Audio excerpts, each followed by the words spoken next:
Dear viewers, welcome to yet another edition of Your Life, Your Money.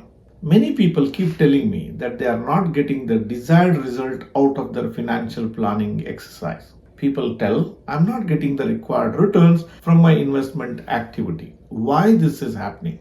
The answer is very simple. You are not focusing on things that you can control, rather, you are focusing on things which you cannot control. In this episode, I am going to talk to you about where are the mistakes that are happening, how you can, just changing your focus, you can get the desired result. This is NRI Money Clinic for you, and I am Dr. Chandrakant Bhatt, your financial guide for a happy living.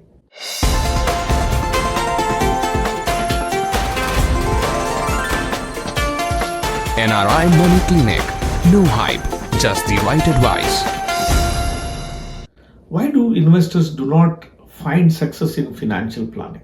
Why people do not get the optimal returns? Let's try to find an answer. To get an answer for this, I'll go back a few years to my schooling days period. We had a prayer in the school. The prayer is like this: God, give me the courage to change the things that I can. God, give me the strength to live with the things that I cannot change. And God, give me the wisdom to know the difference between the two. What a prayer it was. It guided my life. If everybody follows this particular prayer, you will be fine in your life. It applies in the investment world too. If you are able to segregate between what we can change and what we cannot change, how we can live with what we cannot change and how we can change what we can change, then your financial planning just cannot fail. You can, as an investor, definitely get the optimum results in your financial planning. Let me explain point by point what are the things that you cannot change and what are the things you can change and how you can, by this process, get the required result in your planning. Now let us look at what are the things that you cannot control. When you are trying to do the financial planning, you will put a Excel sheet model, you will project a lot of things, and you think your returns is 12%, 14%, 16%, and you put an inflation target and you put a time variant into it, and you make huge Excel sheet models.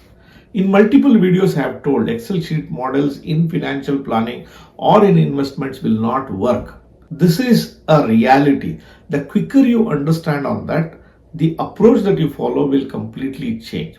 The Excel sheets will work only when you have a predictability. In case of your investment, it is not predictable. Your returns can never ever be predicted. You may say, I want 12%. You may get it. You may not get it. You may get lesser than that. You may get more than that. The return from your investment activity cannot be predicted. And investors make this mistake of thinking that by putting money in a stock market, I will get so much of a return. Investing in US market gives me a better return than in India. Putting money through a dollar has a better return. No, none of these things can be predicted. So once you should take out the mind out of what you cannot change, then a clearer image will develop in your life. What are the things that you cannot change? Look, the returns depends on two important factors. Number one, what is the interest rate cycle that the economy is going through? Can you control the interest rate? No. You have no control over the interest rate. If you do not have control over the interest rate, how can you build a fixed income portfolio? It's just not possible, right? Likewise, how does the stock markets give a return? The stock markets may not give you a return in the short term. In the long term, the stock market return is a function of three things: growth, inflation, and the investor sentiment. Out of these three, at least two should be there all the time. Can you control growth? Is that something you can control? You cannot control. Growth is a function of demographics, government policies, prevailing situations in the economy. That's because of which the growth comes in. Likewise, inflation is also a function of demand. And what does the central banks do? Are they printing money? They are sucking out money. Likewise, what is the third angle to it? The customer sentiment. Customer sentiment, or the investor sentiment to be the correct word, depends on, do they have saving potential? Do they have excess cash to invest in it? Are they prepared to open up their wallets and put money into a particular asset class? So three variables are there, and all the three variables are beyond your control. What you can control is yourself. You can't control growth. You can't control inflation. You can't control interest rate. You can't control the sentiments of the people. So none of these things are in your control. Government policies are not under your control. Inflation is not under your control. The business environment is not under your control.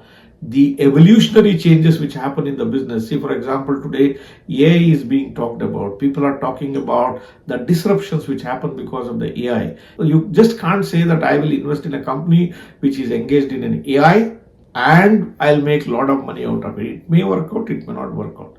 So none of these things are under your control. Therefore, the return you get from your investment activities cannot be predetermined or pre-focused, or you can say, I will get so much of a return. So you have to understand this particular difference before you set out to investment. Most of the things what you think are beyond your control and the outcome cannot be predicted. While I told you so many things that you cannot control, there are countless things which you can control. If you focus on things that you can control, the outcome is far better and far predictable and very well optimized in your activities. What are the things that you can control? Number one, how much you save is something which you control. It is not controlled by the government. You can decide to save more. You can control your expenses. You can increase your income. The more the money you put in, whether it's a bank FD, whether it is in a mutual fund, whether it is in a crypto, wherever it is, the first variable in any investment is how much of money I am going to invest, and that's under your control. Higher the amount of investments you make, higher the amount of savings you make, the outcome is more favorable to you. You may get lesser return, but you have more money which is working to achieve your life goal, and that you can control. The second thing that you can control is my earnings. So most youngsters have this, bad habit of getting into the trading rings, over focusing on cryptos, thinking that the stock market, trading, futures, options will create wealth for them, will not understand this is a futile exercise. People lose money in that. Instead, they can focus on building up the skill, adding to some skill that they don't have. They can find out which skill can give them a better revenues from the jobs that they are doing, and that is under your control.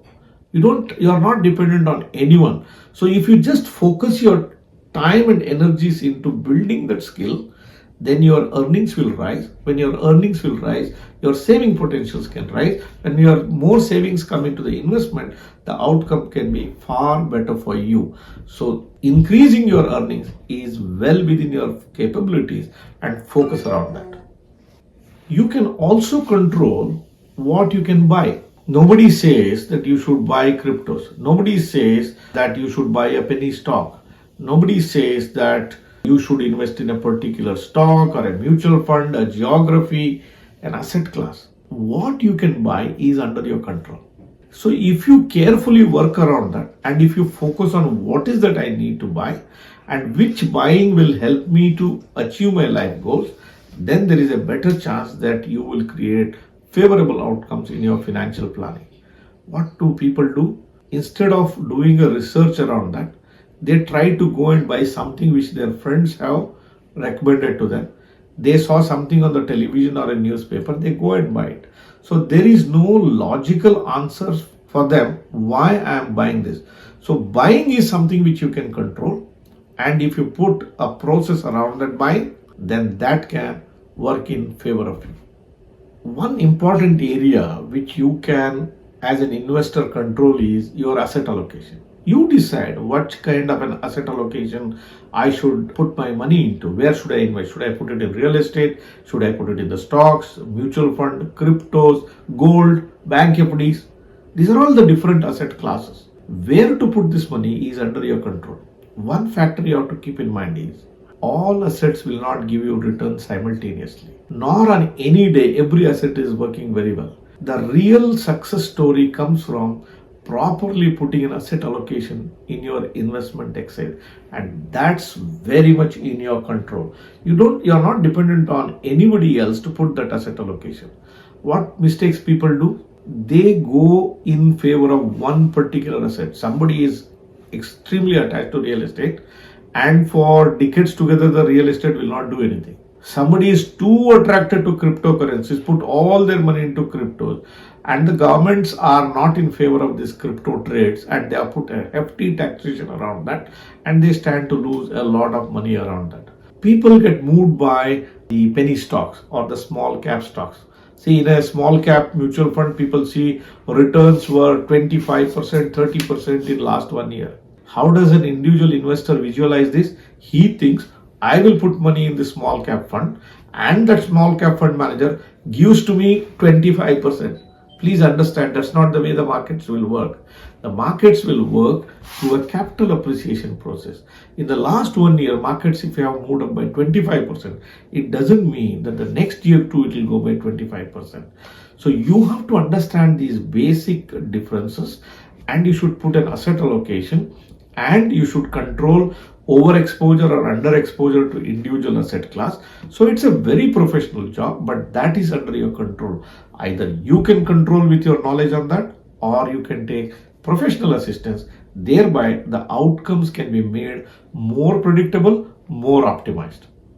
One another area which you can control in an investing exercise is the process. The process answers to putting a blueprint, a drawing board. Okay, I have got so much of money, I'll save so much of money, these are my life goals, these are my short-term goals, these are my medium-term goals, these are the long-term goals. I have 3 different strategies for 3 different time periods. This is the way I'll handle my money. It can be made process-driven. You have to put a blueprint, and you should stick to the process. Adhering to the process is one single factor which can determine whether you get optimal results or not. You should have a blueprint, and you should stick to the blueprint from the beginning till the end, and that can give you a favorable outcome in your investing exercise. One another area which you can definitely control is your emotions. It is difficult. It is definitely difficult. Money brings emotions out in a person's life. Both fear and greed are very strong emotions. If markets are collapsing, you get stuck with fear. If markets are doing very well, then the greed takes over. So staying between the fear and greed and following a rational thought is like conquering the emotions, and that with a practice you can do that. If you cannot control emotions, then there is no way you can control the outcome of your investment, and you should consciously put in an effort to practice the controlling of your emotions, and that can come by putting in a process. That's what I said in my earlier point. Have a blueprint, follow the process, don't allow emotions to change that particular plan. If you have a process, the process should guide how you should conduct yourself, not your emotions, and that is something which you can control, and you should consciously practice around that. One another thing that you can definitely control is where will you get the guidance from? Will your guidance come from your self-study? I am a do-it-yourself investor. I guide myself. I learn from my readings. I learn from watching television or watching the classics. You can do that, or you have an option to take external support, guidance to do your investing exercise. If you're a do-it-yourself investor, one of the drawback that you will come across is it takes a long time for you to gain the experience. See, experience is something which cannot be done within a short span of time. You can gain bookish knowledge by reading, but the real experience of handling things under different conditions can come only with a passage of time.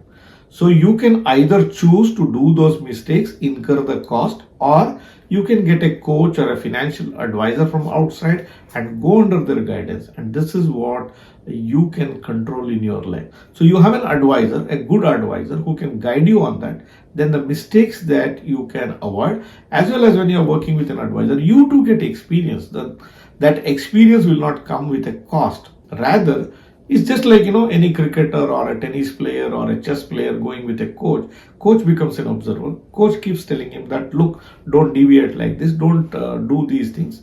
And without your knowledge, the coach will help you. So that is a thing that you can control. Do it myself or do it with the help of a coach outside. You can also control your investment education. See, it's a vast subject. As I said in multiple of my videos, finance industry is advisor driven.